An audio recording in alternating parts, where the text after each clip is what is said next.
I can't say that we did make progress on that issue. The PRC has been very public in its view that the war should end through diplomacy. They've laid out various principles, both unilaterally and in separate communication with the Brazilians. We had the opportunity to exchange views on the war against Ukraine over the course of the last 3 days.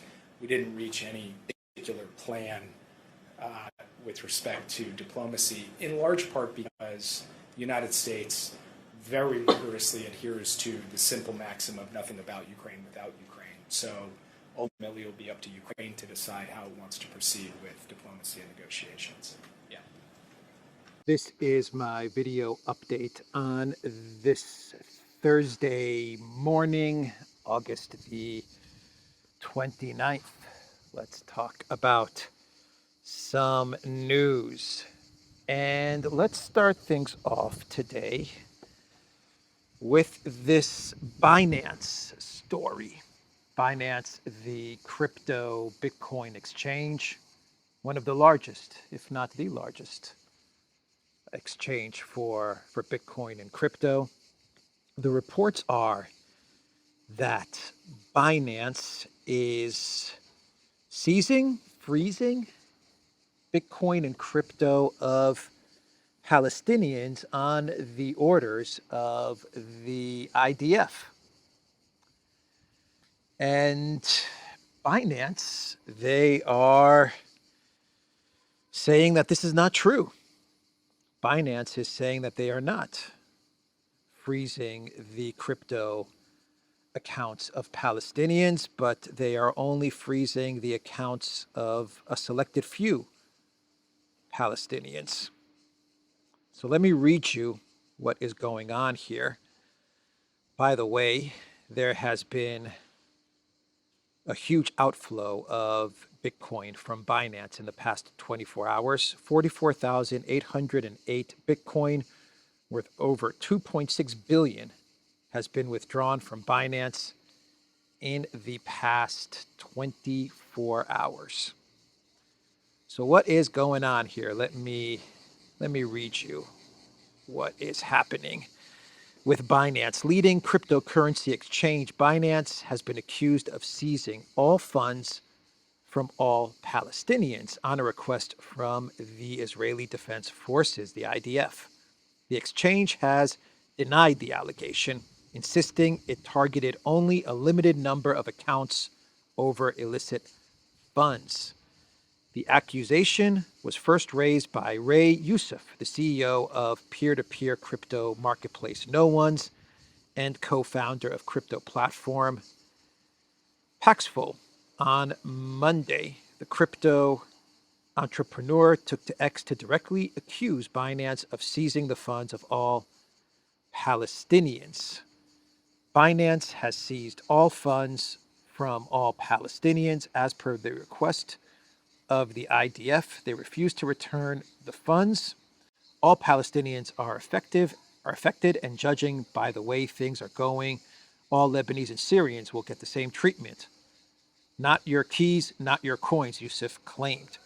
Binance has firmly rejected the allegations, with its CEO, Richard Teng, dismissing the reports as FUD, spreading of fear, uncertainty, and doubt. Only a limited number of user accounts linked to illicit funds were blocked from transacting.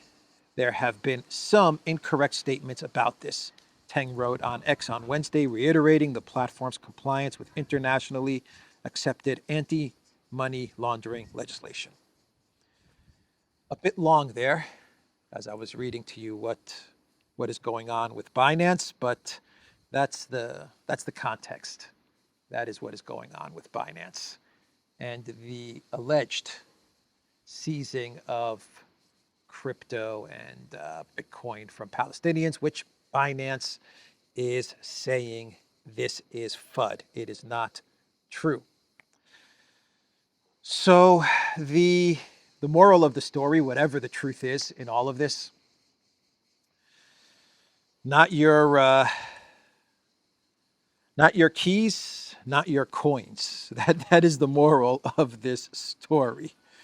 whatever the truth is, even if it is just a few accounts that Binance has frozen, do not keep your crypto on exchanges, at least not for a long period of time.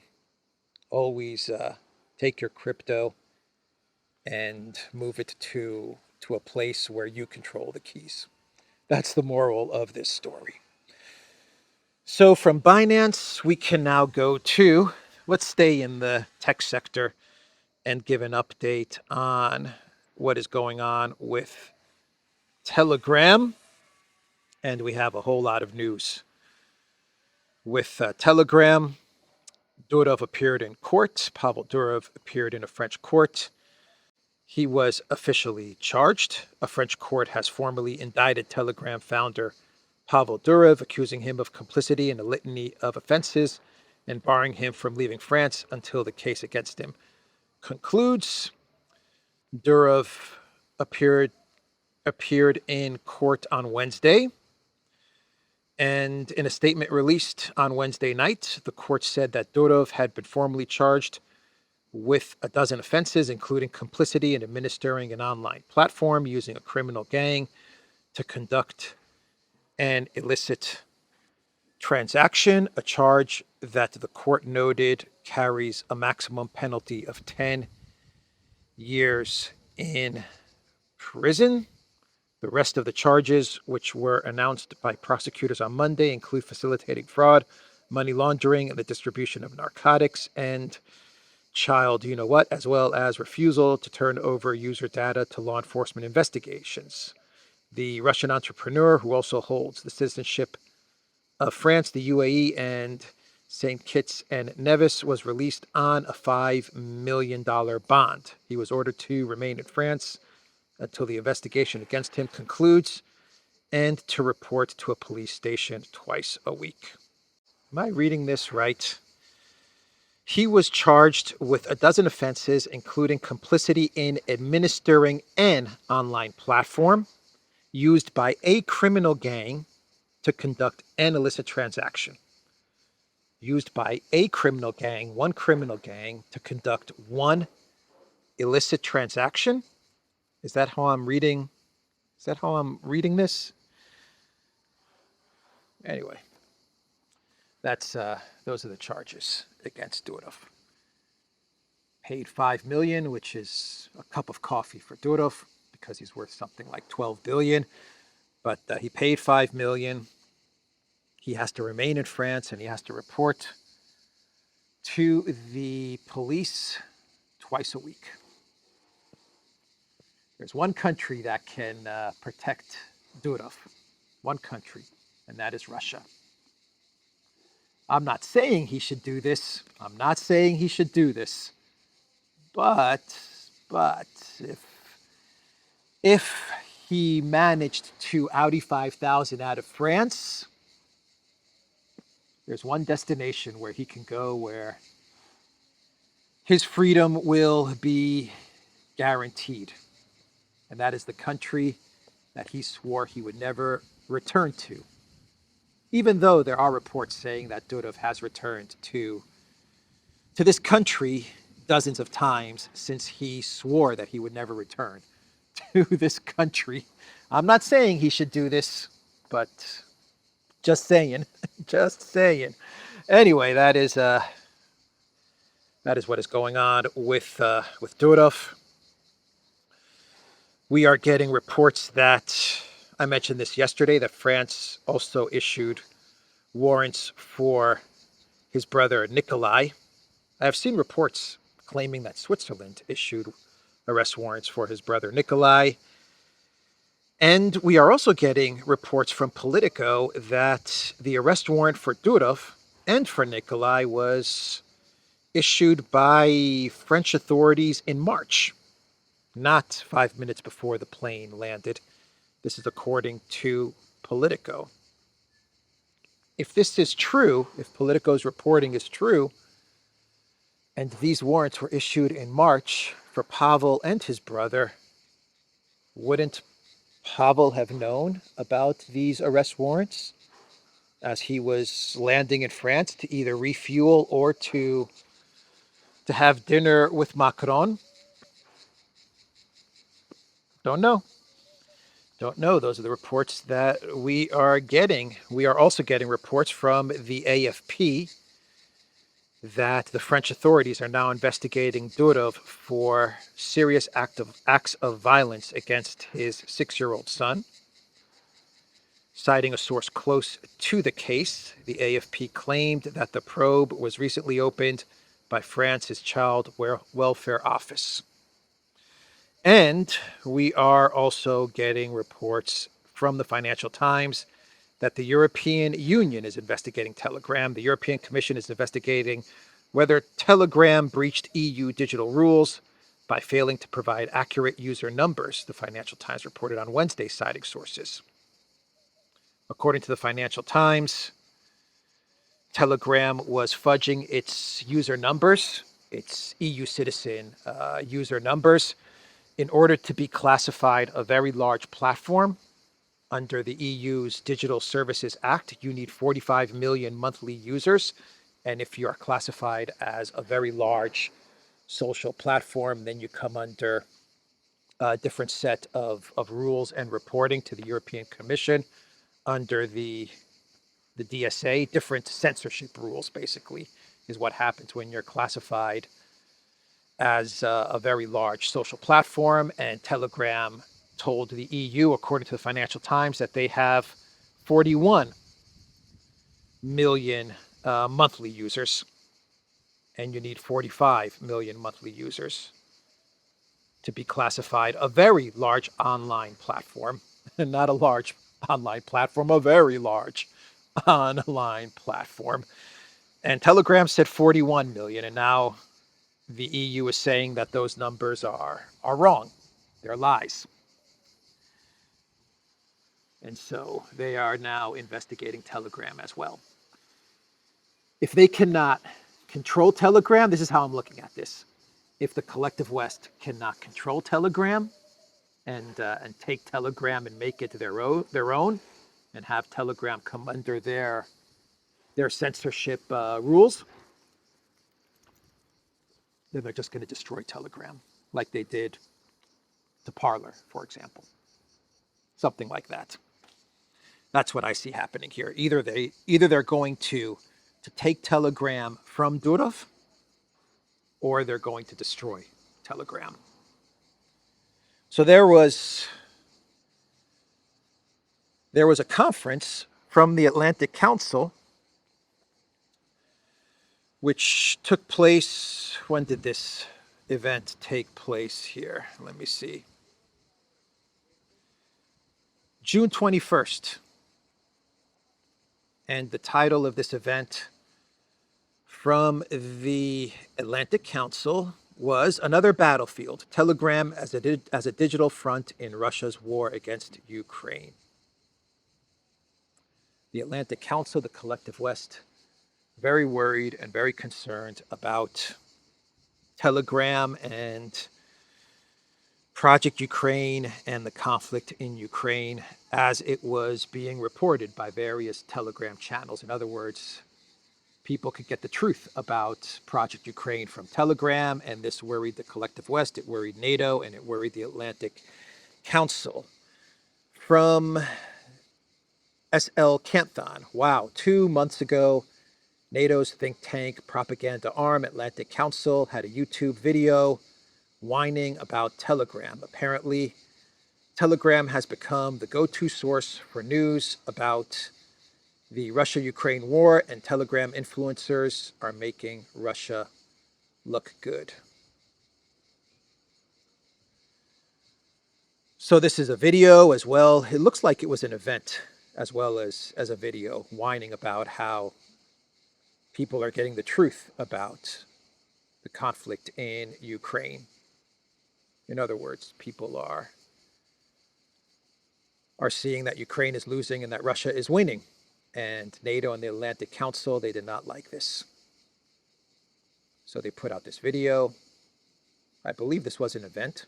DFR Lab, Another Battlefield, Telegram as Digital Front in Russia's war against Ukraine, Friday, June 21st, to 9 a.m. Eastern Time, 3 p.m. Central European Time. And this was streamed on YouTube 2 months ago. All right. That's one of the reasons that they want to seize Telegram. And if they can't seize it and control it and get it to censor as they want it to censor, then they're going to destroy Telegram. So that is an update with Telegram and with Pavel Durov. And that takes us to Project Ukraine and the event that took place the other day where the deputy CIA director talked about Project Ukraine. Deputy CIA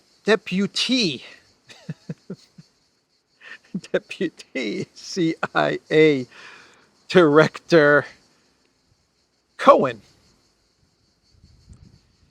He said that, David Cohen, he said at the Intelligence and National Security Summit on Wednesday that the fighting in Kursk is going to take place for a long period of time.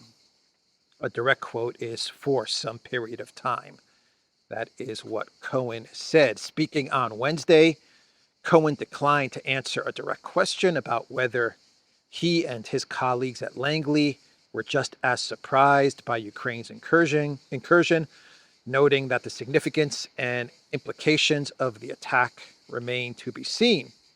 They are remaining in Russia, building defenses, and as best as we can tell from our conversations, there seems to be intent on retaining some of that territory for some period of time, Cohen stated without elaborating on what those conversations entailed.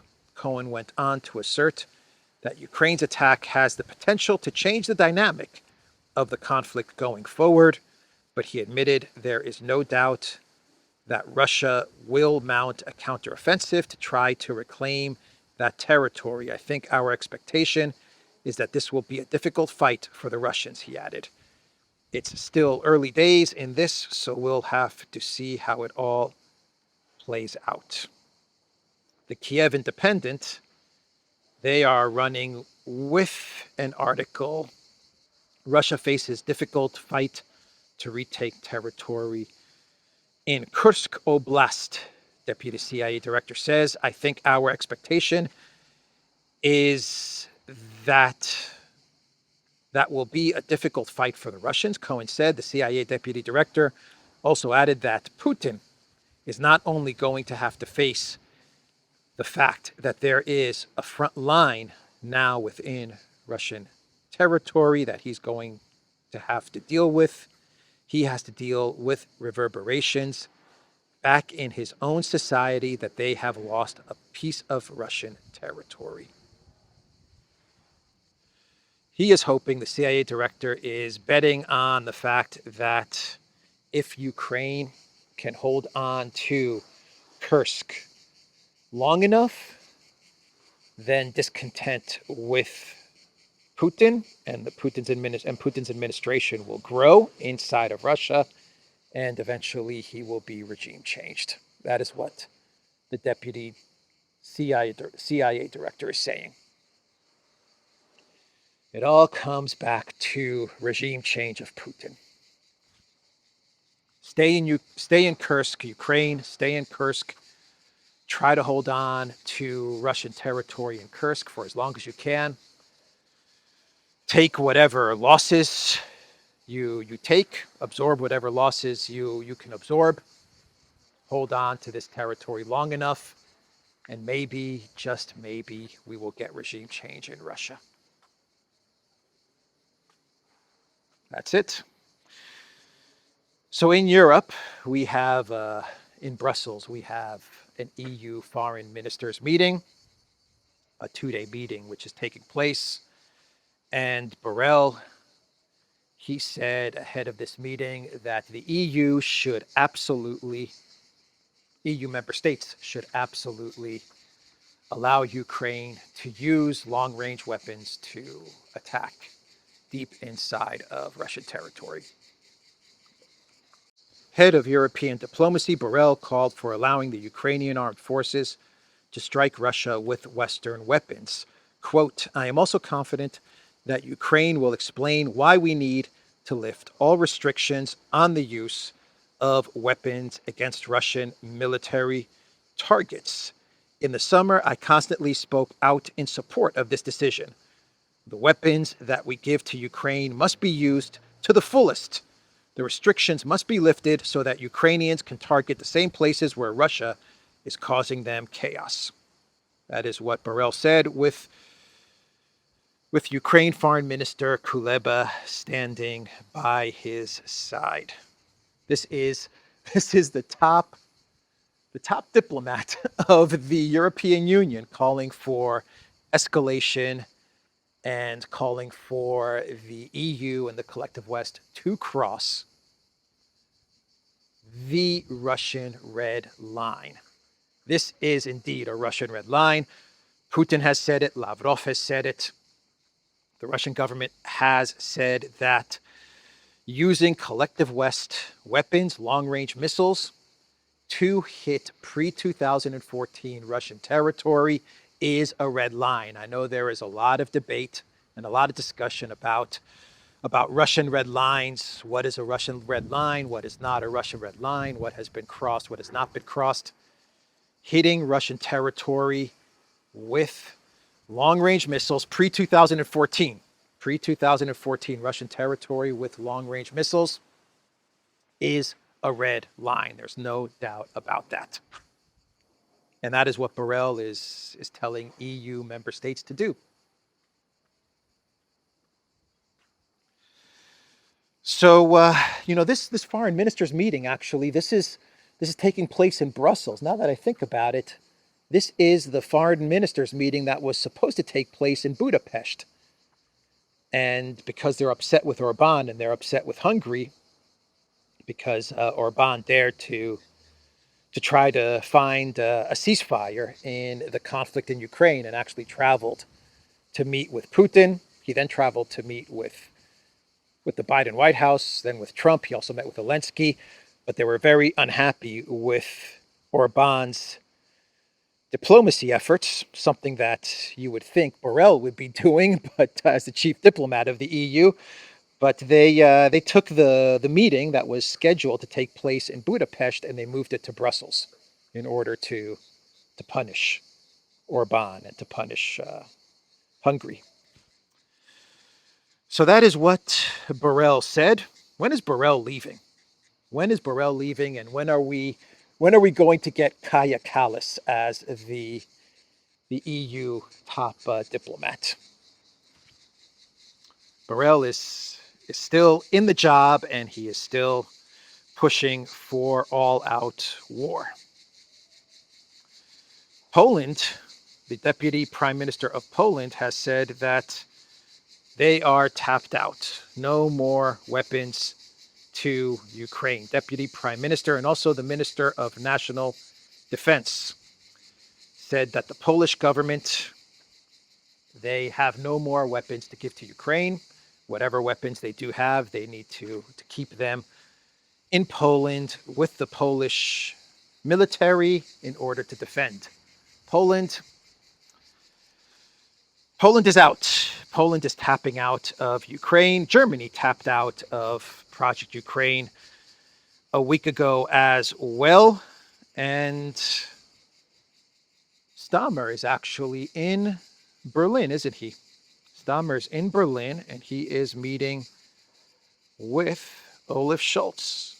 Here's an ex-post from the office of the Chancellor of Germany. He's standing with Stammer.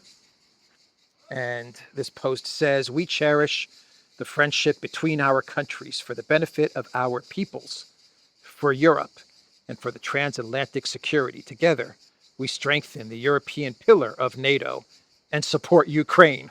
Thank you for being a friend." That is the post from Olaf Pirate Scholz, meeting with the most boring man in politics, Keir Starmer. Thank you for being a friend, Keir Starmer. These guys are so ridiculous. These EU leaders are so freaking Ridiculous, aren't they? Thank you for being a friend. Thank you for being a friend, matey. From Pirate Schultz. Now walk the plank, Keir Starmer. Anyway, that is the meeting between Keir Starmer and Olaf Scholz. Top of the agenda is Project Ukraine, of course, and NATO. NATO money. How can we continue to have the United States give us money? That's basically it. That is basically what concerns them. How can we continue to get money from the United States? That's what they fear the most, that the money from the US is going to dry up. That would be bad for their bank accounts, wouldn't it? So this is the Holy Trinity Church in Limassol.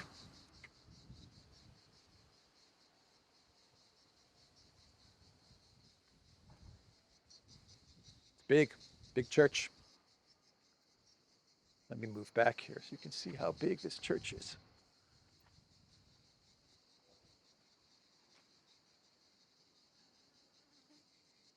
We'll walk around.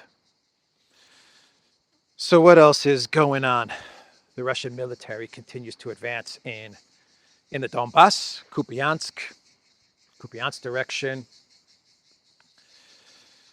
in the Pokrovsk direction, Donetsk, Ugledar. There are now reports saying that the Russian military is advancing towards Ugledar. A name that may sound familiar to many people that have been following us over the past 2-3 years. Ugledar is an area that Russia struggled with in the beginning of the conflict, and now they are making moves towards Ugledar once again. And the Russian advance, the accelerated Russian advance, is due to the fact that Zelensky and the Ukraine military is either trapped in Kursk, depending on the narrative. The Ukraine military is either trapped in Kursk, or if you go by the CIA narrative, they're holding on to territory in Kursk and digging in. Which one is it? Are they holding on to territory in Kursk and digging in so that they can force a regime change in Moscow or force Russia to negotiate? Or is the Ukraine military trapped in Kursk with their best soldiers and all kinds of collective West weapons, which are being annihilated by the Russian military? Which one is it? Biden and Xi Jinping are set to talk. That is what is being reported. Their final phone call will take place. This is as Sullivan is in China meeting with Wang Yi. Why would China want to talk to Biden? I don't know. because Biden's brain is mishmash potatoes, right? It's so bad. His cognitive abilities are so bad that he can't even run for re-election. But his cognitive abilities are good enough that he can speak with China. I don't know what's going on there, but anyway, China's going to speak with Biden. Xi Jinping is going to speak with Biden one last time. And finally, how are we doing on time here? All right. Finally, we have Politico with a story that claims Trump is saying in a new book called Save America that Zuckerberg plotted against him during the 2020 election. This book has not been released yet, but in this book, which is a type of coffee table book, according to Politico, Save America, Trump authored. It's going to be released on September the 3rd. And it has a picture of Trump meeting with the Zuck bot. And under the photo, Trump writes that Zuckerberg would come to the Oval Office to see me. He would bring his very nice wife to dinners, be as nice as anyone could be, while always plotting to install shameful lock boxes in a true plot against the president, Trump added, referring to a $420 million contribution Zuckbot and his wife made during the 2020 election to fund election infrastructure.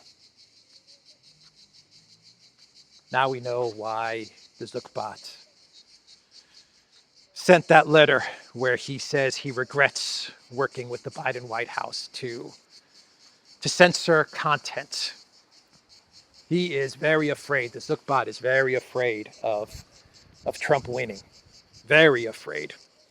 According to Politico, if Trump wins, he is going to come down hard on Facebook, Meta, and Zuckerberg. Quote, he told me there was nobody like Trump on Facebook, but at the same time, and for whatever reason, steered it against me. Trump continues, we are watching him closely, and if he does anything illegal this time, he will spend the rest of his life in prison, as will others who cheat in the 2024 presidential election. That is a direct quote from Politico in reference to this Trump-authored coffee table book called Save America.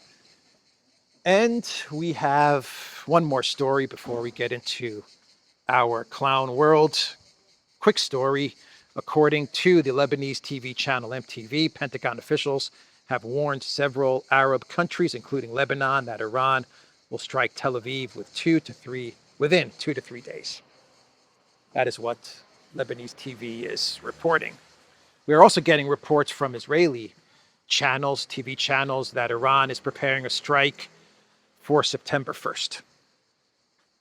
That's the update there. Let's do some clown worlds and we will wrap up this video. The first clown world has to do with the CNN interview of Kamala Harris, as well as Waltz. They're both going to be interviewing with Dana Bash. And it has now surfaced that Dana Bash's ex-husband is, or was, one of the Intel officials, former Intel officials who signed the Hunter laptop letter. It's all one group, isn't it? It's all one gang of people, whether they're Intel officials, whether they're in the media, working for CNN or MSNBC, whatever. Whether they're in the government, in the White House, it's all one big group of associates and friends and husbands and wives. That is the deep state, everybody. That is the deep state. So final clown world story. This is an interesting one. This is an interesting one from Lord Bebo. 2 Colombian mercenaries were arrested in Venezuela for fighting in the Ukrainian army. They flew dresses in Ukrainian army uniform from Colombia via Venezuela to Ukraine. They were extradited to Moscow. They wanted the early boarding that soldiers get. Technically, they got one to a POW camp. So these 2 Colombian mercenaries, if I'm understanding this story, these 2 Colombian mercenaries, from what I gather, they wanted to get to Colombia, and the fastest route to Colombia was Moscow, Venezuela, and then Colombia. And as they were boarding the flight in Moscow, they were wearing their military uniforms so that they could get early boarding. And they were grabbed by Russian police, by Russian officials, and now they're facing trial and prison. Wow. If I'm reading this correctly, if I'm understanding this correctly, what a clown world. What a clown world, huh? Oh boy. Anyway, that's the video, everybody. theduran.locals.com. We are on Rumble, ODYSEE, BitChute, Telegram, and Rockfin. Go to the Duran shop, pick up some merch. Today I'm wearing a Reverse Gear shirt. The link is in the description box down below. Take care.